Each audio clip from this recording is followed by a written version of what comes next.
সন্তান দুনিয়াতে আসছে। আসার পর সন্তানের প্রথম অধিকার তার কানে আজান একামত দেওয়া, ছেলে হোক মেয়ে হোক, আজান দেওয়া একামত দেওয়া। আমাদের সমাজে ছেলে হইলে খুশিতে আজান দেয়, প্রয়োজনে মুয়াজ্জিন সাহেবরে ভাড়া করে নিয়ে আসবে। মেয়ে হইলে আজান দূরের কথা, এটা জানাইতেই চায় না আমার যে মেয়ে হয়েছে।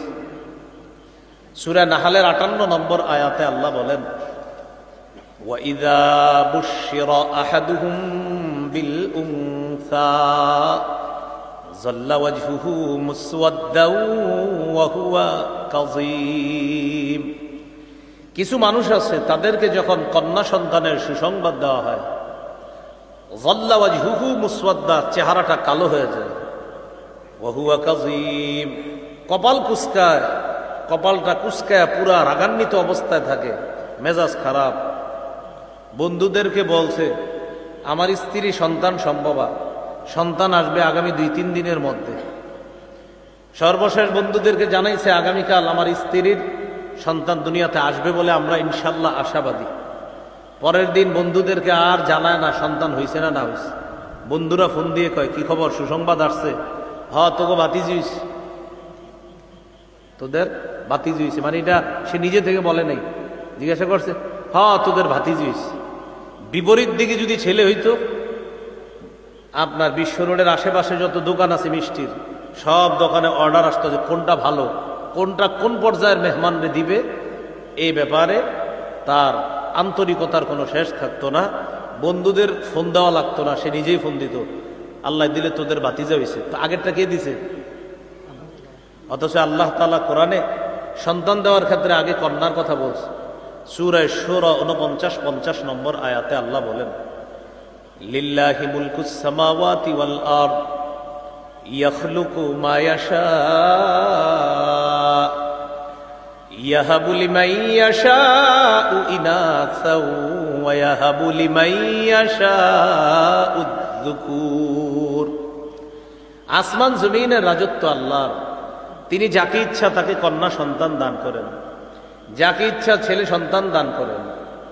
আও ইউযাউযুহুম যুকরানা ওয়া ইনাসা, তিনি কাউকে ছেলে মেয়ে উভয়টা দান করেন। দেখেন আয়াতে আল্লাহ বলছে যাকে ইচ্ছা কন্যা দান করেন, প্রথমে কন্যার কথা বলছে।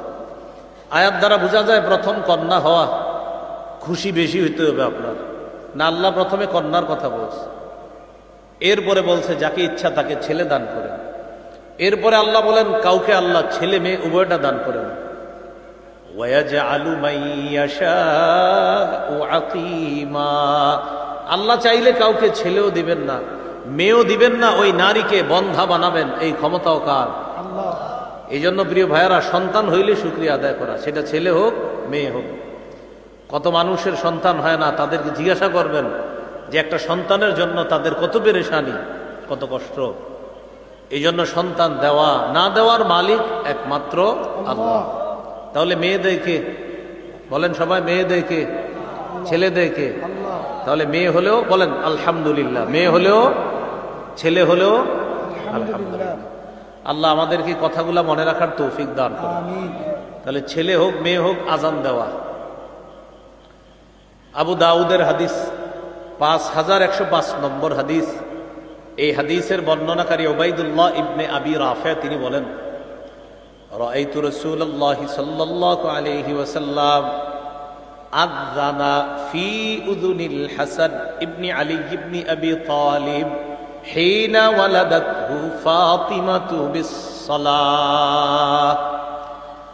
উবাইদুল্লাহ ইবনে আবি রাফি বলেন, রাসূলুল্লাহ সাল্লাল্লাহু আলাইহি সাল্লামের নাতি হযরত হাসান মানে আলী রাদিয়াল্লাহু তাআলা আনহুর ছেলে এবং ফাতেমা রাদিয়াল্লাহু তাআলা আনহার ছেলে। হযরত ফাতেমা যেদিন তার সন্তান হযরত হাসানকে প্রসব করলেন, উবাইদুল্লাহ ইবনে আবি রাফি বলেন, আমি নিজে শুনেছি আল্লাহ রাসূল সাল্লাল্লাহু আলাইহি সাল্লাম হাসানের কানে নামাজের যে আজান আমরা দেই, নবী তার নাতির কানে মুখ রাইখা ওই নামাজের আজানটা দিতে দেখছেন। তাহলে সন্তান আসার পর 1 নম্বর করণীয় আজান দেওয়া, ছেলে হোক মেয়ে হোক।